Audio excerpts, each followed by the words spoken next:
Alrighty, ladies and gentlemen, I think it's time for us to do a bit of a breakdown on some of the new things that will be arriving in version 2.6 of Wuthering Waves. The most important thing for a lot of people, naturally, is going to be the new characters and the banners that they're going to be on, as well as some of the reruns that'll be coming forward in the version. And so what I wanted to do today was actually start breaking down the value of both the characters, the banners that we're going to be seeing, and the 4 stars, alongside all of the weapons and the reruns are going to be coming with as well. And so naturally, there's going to be a fair bit of unreleased content over here, but we do have some clues from in-game as to what these units are likely going to do. And so because of that, we'll be doing a lot of assumptions in some of the analysis that we're doing, but those are going to be backed by some pretty factual stuff that's going to be in-game. So with that, let's go ahead, let's get right on into it. But before we begin, if you're considering pulling Augusta or Iuno and thinking about spending for some lunite, you'd probably like to save some cash. LD Shop is a fantastic way of doing that, and I'll show you exactly why. LDshop.gg gives you access to huge discounts on pretty much anything you can buy in a ton of games. But let's click on WooWa for now. The monthly pass? Usually it's $5 reduce, but on LD Shop it'll be much less. What a deal! To claim one of these discounts, just select the item you're looking for and click Top Up to submit your payment. You'll need your Kuro linked account email, password, and username. This might seem a bit off, but remember that LD Shop already works with sensitive account information with their emulator, LD Player, so you can trust them for their services. They also have excellent reviews on Trustpilot. If you created an account with Gmail or Facebook, use the directions in the top-up menu to link your account to an email. After finalizing your payment info, wait a couple of minutes and your items will be on your account. New users can get a 15% discount and an additional 5% using my sponsored link, and first-time top-up bonuses are available as well. That means you can get some big discounts. Spending $80 or more will net you a VIP membership, which can get you a free 30-day lunite subscription. So try LD Shop today. Alrighty, so the first unit that we're going to be talking about over here is going to be none other than Mop Augusta, who's going to be on Eternal Radiance on the crown, with that as the banner. And the thing is, when it comes to this unit, we've actually already been given clues for how she is going to work. You might be thinking, oh, Saint, surely you're just some little goofy goober that's going in and looking at all the leaks for this game. And the thing is, that's not true. Because when you go to Whimpering Wastes,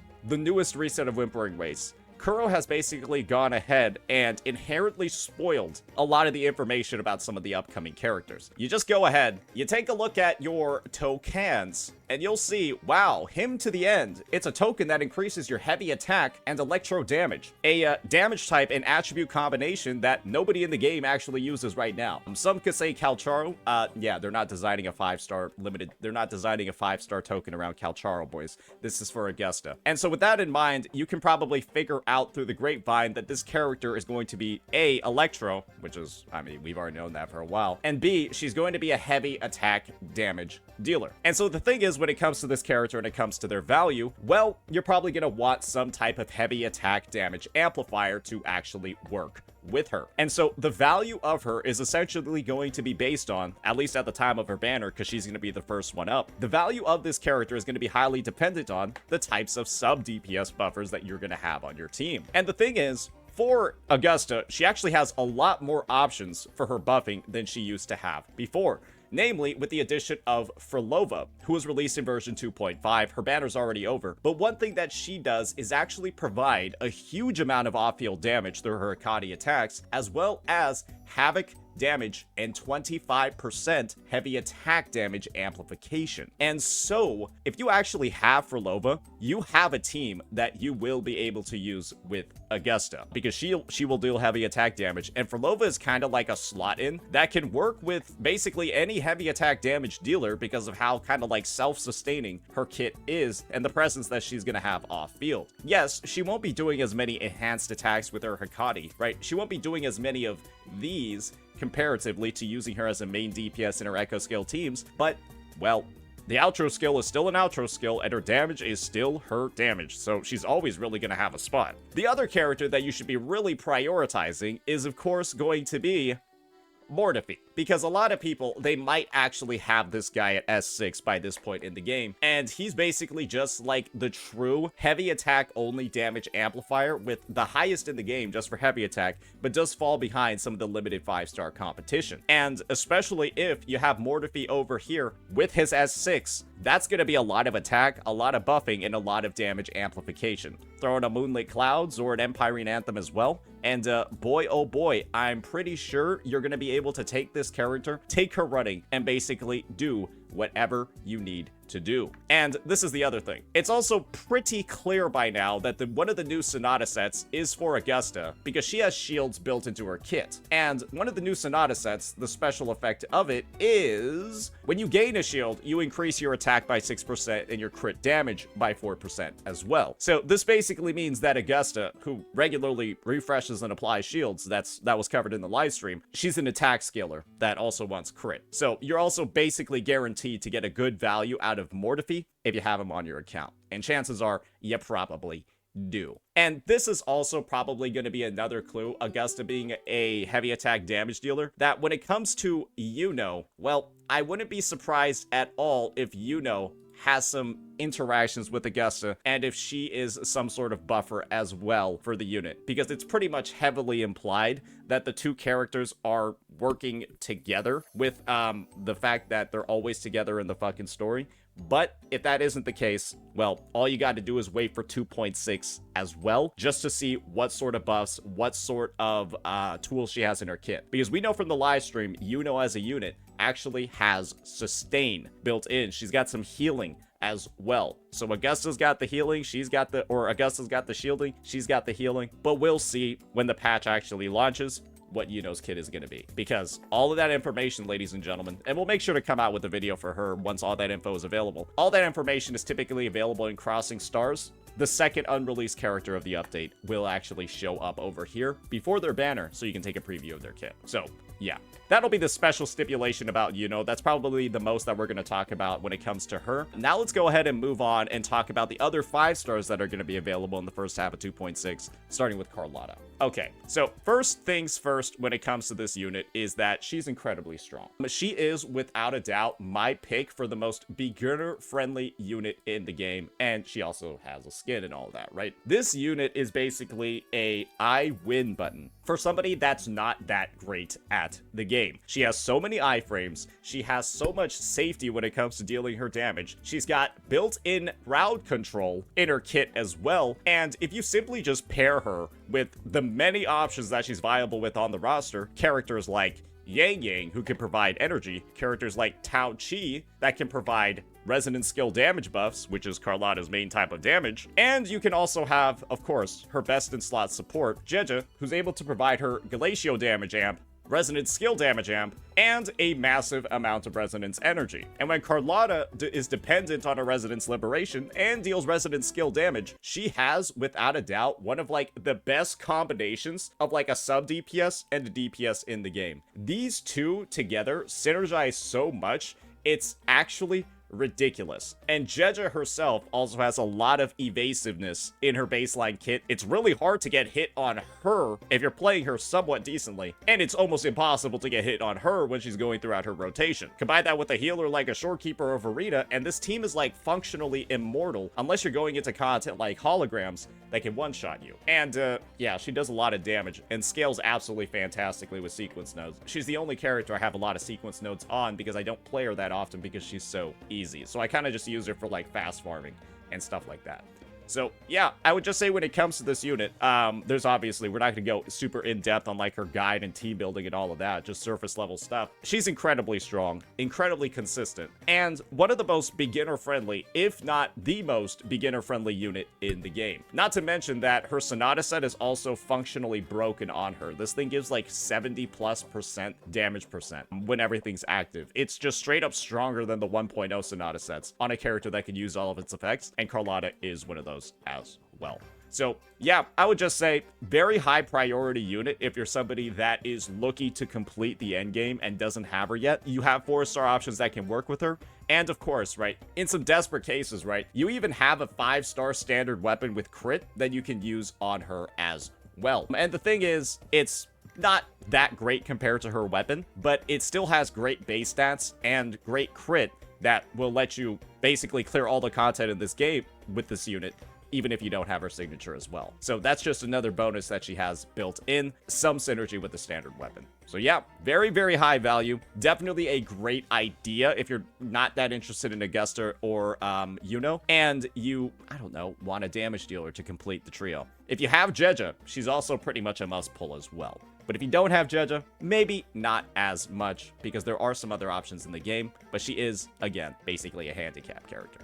Now, let's talk about another unit that's going to be coming up. And that is, of course, going to be my pick for the most valuable unit in the game, but her value as a unit is actually dropping patch over patch. And it's kind of simple what's going on over here. Shorekeeper is a general support. She is a support that can pretty much be played on almost every single team in the game and be one of the most competitive options. The reason for that is quite simple. She's able to provide A, amplification for every single attribute of 15% that persists through swap, which is really nice. And then B, she also has one of the best buffs in the game through a 12.5% crit rate buff on her ultimate, as well as a 25% crit damage buff, assuming that you do use her intro skills building up the Stellar Realm properly.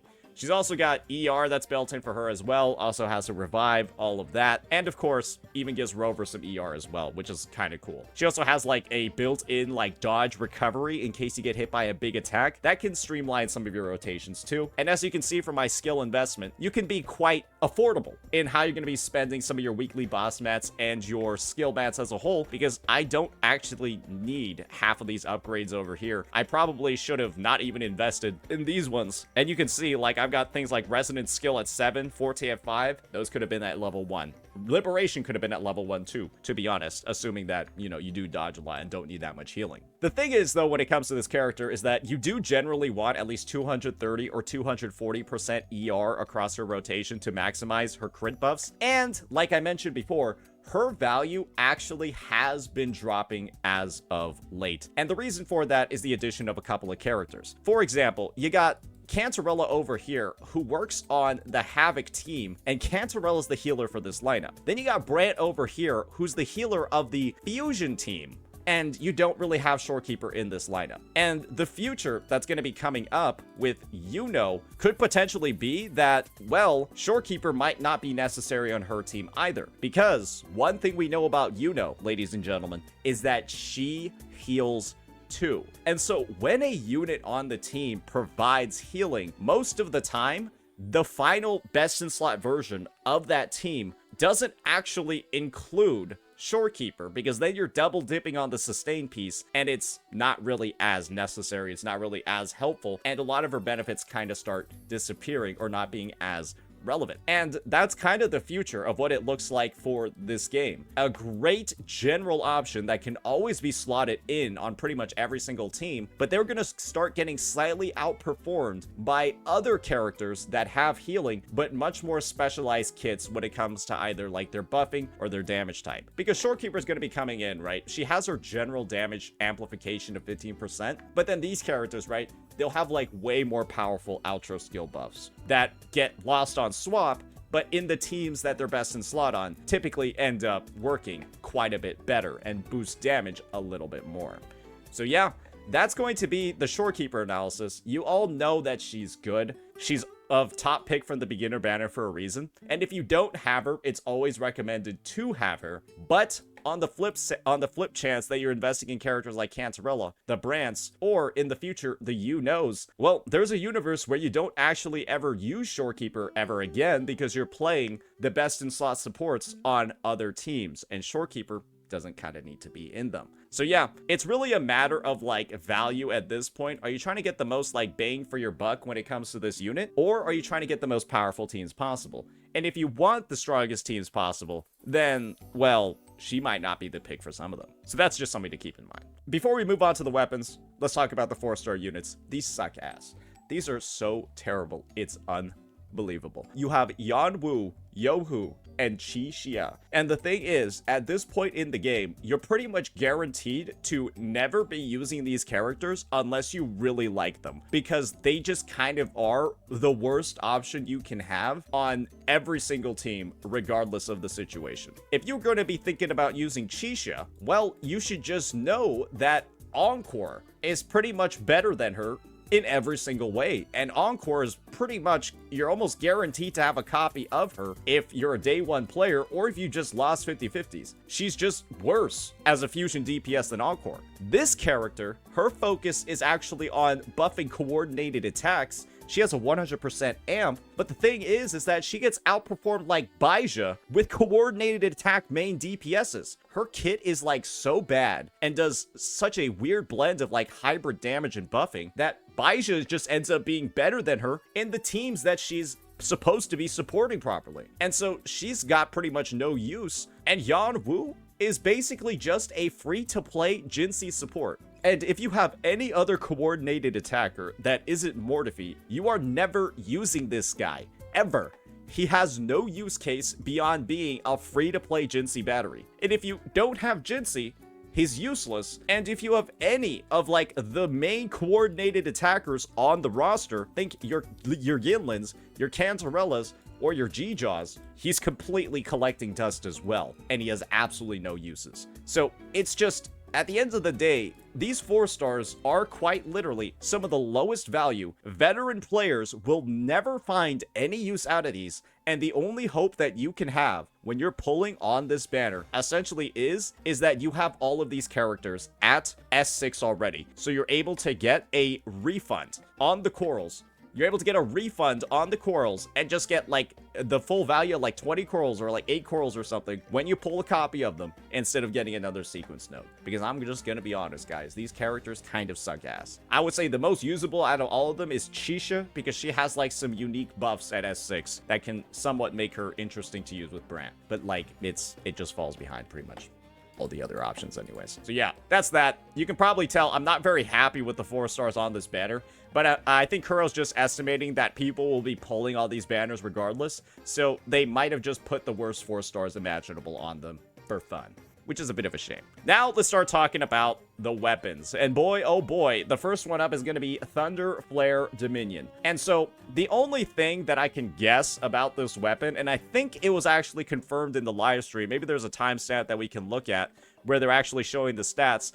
I think this weapon is going to be a crit rate one. And you might be wondering, oh, how do you know it's a crit rate one? And the only reason why I'm thinking that is because she has an Echo set that's clearly designed for her that gives critical damage. And so that's just going to be the guess that I have. If she has a Sonata set that gives critical damage, then maybe she's going to get critical rate.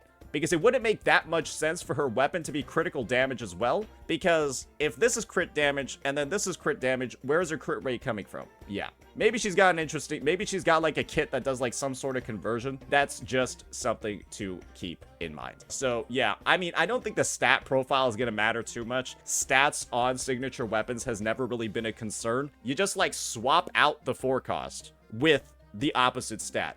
If you have a crit damage weapon, use a crit rate forecast. And if you use a crit rate weapon, use a crit damage forecast. That's pretty much typically how it's always going to go, unless you have like some crazy built-in stats like Phoebe on Eternal Radiance or anything like that. But yeah, I assume that this weapon is going to buff heavy attack damage. I assume that it's going to have some sort of use case on Jian. If Kuro wants to be super predatory with this, which they might just do because their signatures have been getting a lot more specific, they'll probably have some sort of effect on this weapon where it'll only trigger its effects with like a shield being refreshed, because that is something that's going to be available in Augusta's kit. So that's just something to keep in mind. I don't have my hopes particularly high for this one because I think they know she's going to be a popular character. So expect some sort of like bullshit mechanic. That's just going to be my expectation from here on out. But what this also means is that if you have Jian's weapon, I'm not gonna lie, I don't see any universe where if Augusta is a heavy attacker, you don't get at least some value out of this one. Because Augusta has 2 liberation casts, which we clearly saw in her gameplay, and you activate a heavy attack damage bonus from simply using an intro skill. when activating this weapon. And so Augusta has liberations, Augusta has intro skills. I don't see how she's not benefiting in some sort of way from this. And I have to imagine that the effect on her weapon is probably stronger than this one, but just simply more specific. So that's just something to keep in mind. Probably not necessary if you have Gion's weapon. If you're a 1.0 puller, I guess you're a bit of a winner here. Next weapon that we're going to be having coming up is none other than the Last Dance. And so the Last Dance is kind of a very interesting option, because when it comes to pistols, you actually don't have any real DPS options. These are the only two limited 5-star pistols in the game. You've got Carlotta's, you got Ciaccona's, and then you got the standard 5-star Static Mist. Carlotta's weapon is kind of unique because it's the only DPS pistol in the game. Like, the only true DPS pistol in the game. It increases attack, and then every time an intro skill of Liberation is used, you get a resonant skill damage bonus for 5 seconds. And that is pretty strong. And it's usable on almost all of the pistol users in the game aside from Mortefi. And the thing is, when it comes to other 5-star options, they're a bit more specific, like Ciaccona's, which only really works on arrow characters, and then there's Static Mist, which is a sub-DPS buffing weapon. And so it's not really for main DPSs either. And so the Last Dance is kind of valuable if you ever do plan on playing any future pistol users or any of the current pistol users as a DPS. This is actually Chisha's best in slot, right? But that also means that, well, if they don't deal resonant skill damage like Mortefi, it's not that great for damage either. So really just think about like whether or not you want your Carlotta to be very strong. She's functional on Static Mist regardless. And, well, while it's a decent DPS option on other characters because it's the only one, it's not really that great of a weapon if they don't deal skill damage. So that's just something to keep in mind too. I would say its value is, on a Carlotta, very good because she's going to be very strong with it. And it does let you get some additional mileage in other places, but it's not like the hugest priority ever because you already have Static Mist, and that should function just fine in all the content. Now, it's time for us to get into the worst part of 2.6's first half banners, and this is going to be Stellar Symphony. This thing is doggy doo-doo. It is one of the worst values you can ever have for about 60 to 70 limited pulls in the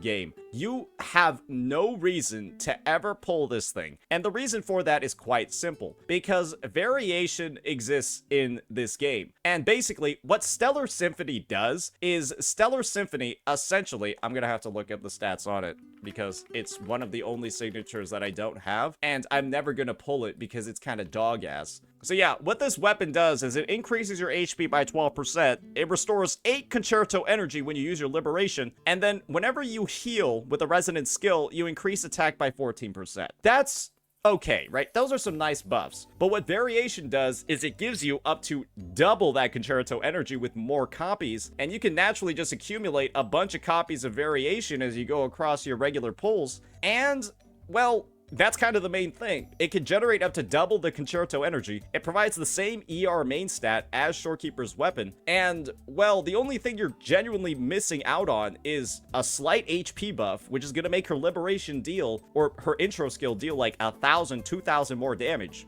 which is nothing.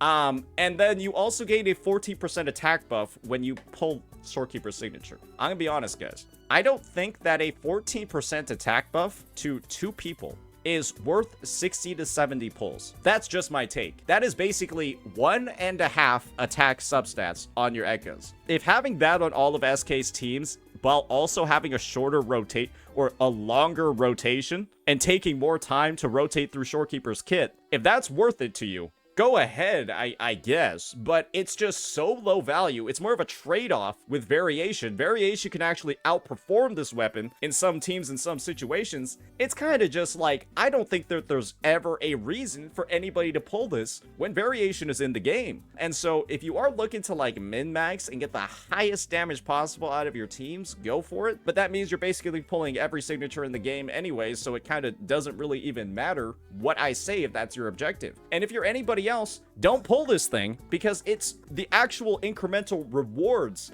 and the incremental value that you get from spending these 70 pulls is almost non-existent. But some people might want to pull it because it looks pretty, and if that's what's going to make you happy, who am I going to be to convince you otherwise? All right, so that's out of the way. We talked about all the weapons, at least the limited 5 stars. Now we got to start talking about the 4-star weapons that are going to be available on this banner. And boy, oh boy, are they dog shit. So the first one that we're going to be talking about is, of course, the Great Sword. We got Waiting Redshift. Let's take a look at it. Casting the Resonance skill grants 6 Resonance energy and increases attack by 10%, lasting for 16 seconds. This effect can be triggered every 20 seconds. I mean, it's okay, right? It's not that bad. It actually has decently high base stats, and when it's R5, I guess it's one of like the best free-to-play budget options, but you could also literally just get a copy of the standard Lustrous Razor, which almost, I mean, like, I think every character, every person playing this game at this point might be able to have at least 3 to 4 copies of standard weapons if you're a day one. And if you're like at the point where you're desperately looking for weapon options and you're going to Waning Redshift, my suggestion to you is to just save up your standard pulls and get 1 copy of every standard weapon instead, because these are just going to be better than all of those 4-star things. All right, so next 4-star option that we're going to have up is Undying Flame. This thing basically is, when you cast an intro skill, increase your resonance skill damage by 20% for 15 seconds. It's not the worst thing ever, right? But the thing is that it's kind of just a Carlotta slot in, where because Carlotta deals resonance skill damage, you might want to have this on her. But the sad news of the situation is that Carlotta's just going to do better on Static Mist. She'll just do better on this thing instead. So it's another matter of, are you going to waste all the resources investing in a 4-star that's literally worse than like the standard 5-star weapons that are incredibly easy, right, for you to acquire in relation to, you know, other games? Like, you can just select and choose, and then you gain a bunch of standard pulls over the lifetime of the game. And I guess at this point, it's just, there's not a lot of reasons to be investing all the materials to get like a 4-star weapon leveled up, because they cost like similar amounts in terms of like their mats, which you're spending weight plates on. It's a lot of sacrifices to make when you could just, you know, pull 1 standard copy of every weapon and then kind of like go from there and use that as your new baseline, your worst possible weapon that you can be using on all of your units. So yeah, that's my take. And the last weapon that we're going to be seeing on here is a Rectifier. And my gosh, this thing is pretty much just ass. It has an HP main stat, and then you increase your healing bonus by 3% every time you do a basic or heavy attack. It's just healing, and then it doesn't even give ER. I don't know any character in the game that wants this, because if you don't have ER, like 230% plus ER on your supports, they're never casting their Liberation. And believe me when I say, if you have Comet Flare, you are basically guaranteed to not have enough ER to use your support properly. So this thing actually griefs your build and actively makes it worse beyond you wasting mats to level it up in the first place. This thing is like a double L. You should, in all honesty, delete these off of your account as soon as you get them. Use them as like some sort of like a weapon EXP material, because it's actively gonna make your builds worse. Just pray to God you get a copy of Variation if you need something for your healers, or just use like the new Call of the Abyss thing that comes from one of those quests, or just use the craftable to make a weapon with ER. A weapon with ER and no effect, just pretend this isn't even here, would be better than this thing at R5 with its full effect. That's pretty much it. It's awful. And you can see that pretty much all the weapons on here aren't particularly that good. And that's a trend that we're going to be seeing across pretty much all of the 4-stars in this update. The weapons and the characters are kind of shit, at least in the 4-star category. Now, let's move on and start talking about the other stuff that's going to be coming in 2.6. All right, so now we're back for the second half, and the thing over here is that we've already covered Iuno. We've already covered some of the roles that she might be playing. My initial bet is that she's going to synergize with Augusta, right? Have some buffs that occur to like heavy attack damage, and then she provides the healing to Augusta's shielding, and then they kind of like fulfill the sustained duo that way on their teams, and they don't run a Shorekeeper. That's what I'm thinking right now. But of course, right, we're just gonna have to wait and see what her kit actually does, because we have way less clues about her. We got way less clues about her relative to Augusta, because once again, Augusta has all those reveals in Whimpering Wastes. When it comes to Iuno, we basically got nothing except for some of her gameplay demos. And so, yeah, jury's still out on this one. I think she's gonna be a teammate for Augusta, and if she is somebody that buffs heavy attack, then she'll probably be usable with the other heavy attack characters in the game. Namely, think like your potentially, right, and everyone kind of has their hopes up for this one, potentially even a Gian support. We're praying because it's been over a year and this guy doesn't have his limited 5-star support yet. And so maybe this is something that Iuno's gonna do. We'll just wait and see. So yeah, her value is going to be contingent on the types and ways that she buffs the teams. Naturally, the more characters that she's eligible to buff and the more characters that she's a potential best in slot for, the higher her value is going to be. But once again, we can just wait and see.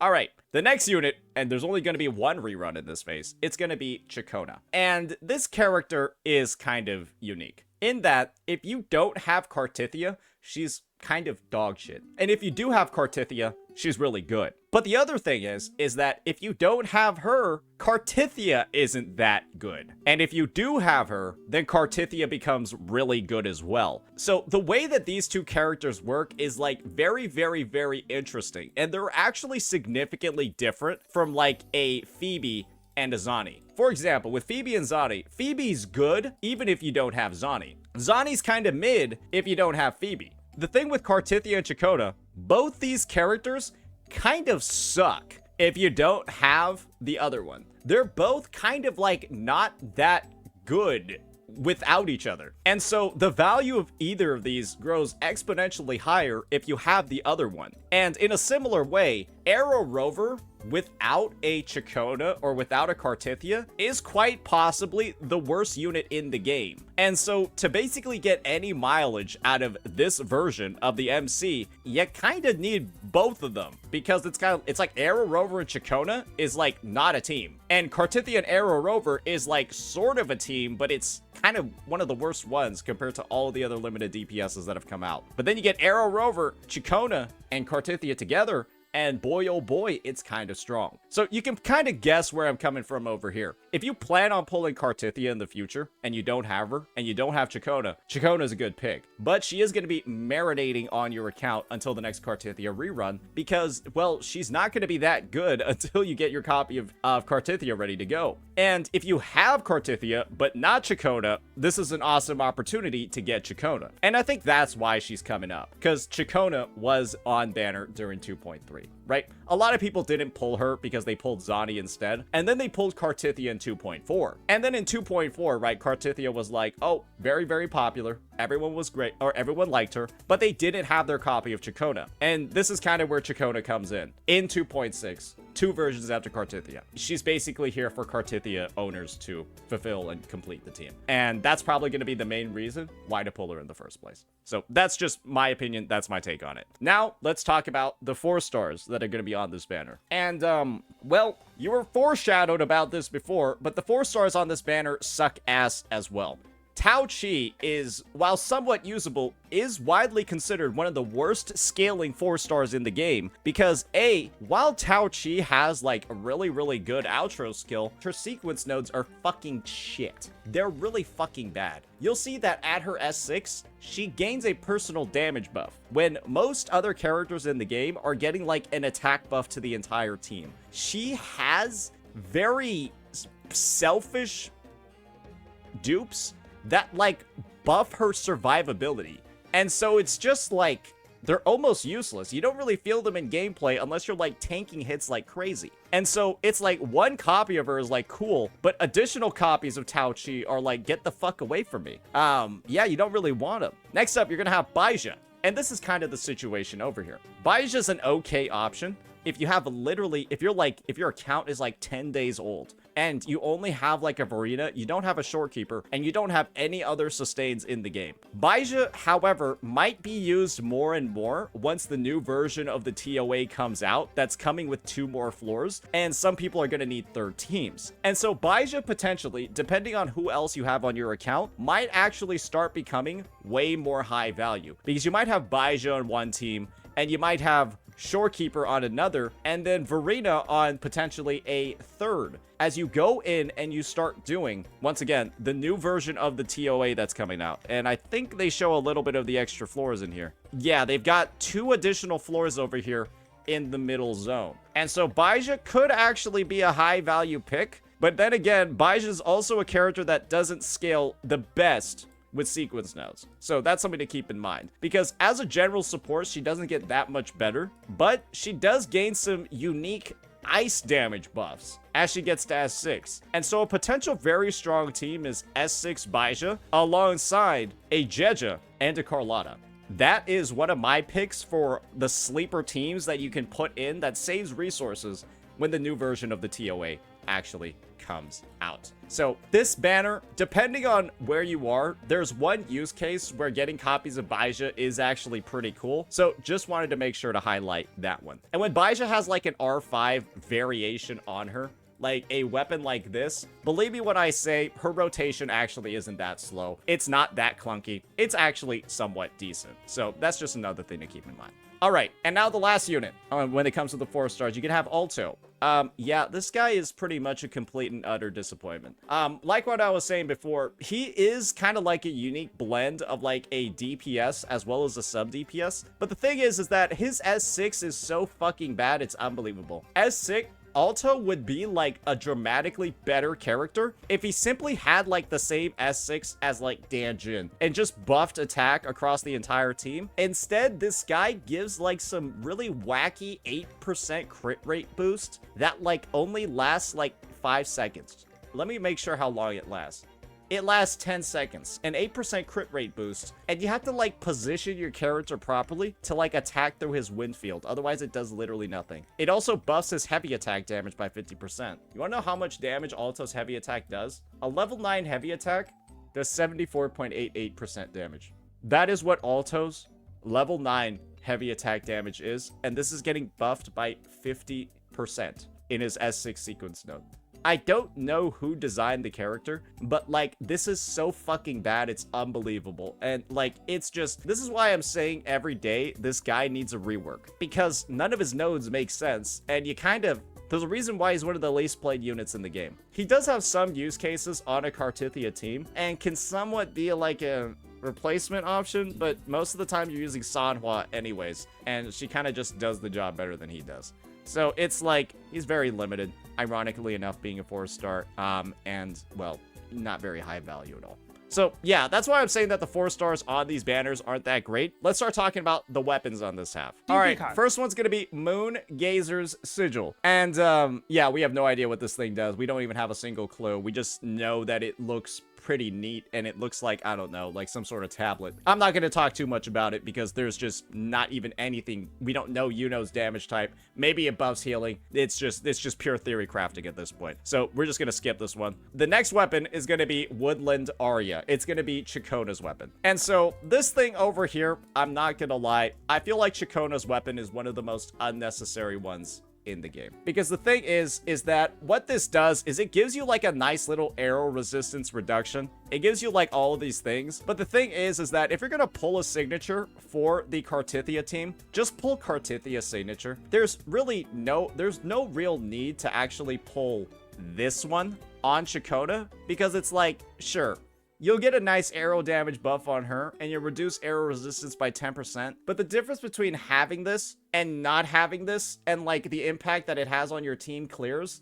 is like, I'm just gonna be real here, it's not really that high. And the main reason why this weapon is cool is because it gives a whopping 36% crit rate, which is, you know, naturally going to be really nice for Ciaccona's build because she kind of wants a lot of crit rate. But the thing is that, like I mentioned before, the incremental damage increase from purchasing this or rolling for this and then putting it on the team is it kind of feels similar to Shorekeeper getting her signature instead of using variation. You can just use static miss for its raw stats. I know that Cartithia doesn't gain its attack buff, but the ER is actually really nice on Ciaccona because she needs ER, and its base stats are also pretty good. And the main thing that you're missing out on is like a little bit of personal damage and then a little bit of arrow resistance reduction. It's like, yeah, you'll clear faster with it, but at what cost? And the thing is that, well, a lot of people don't really get that much benefit out of pulling this thing.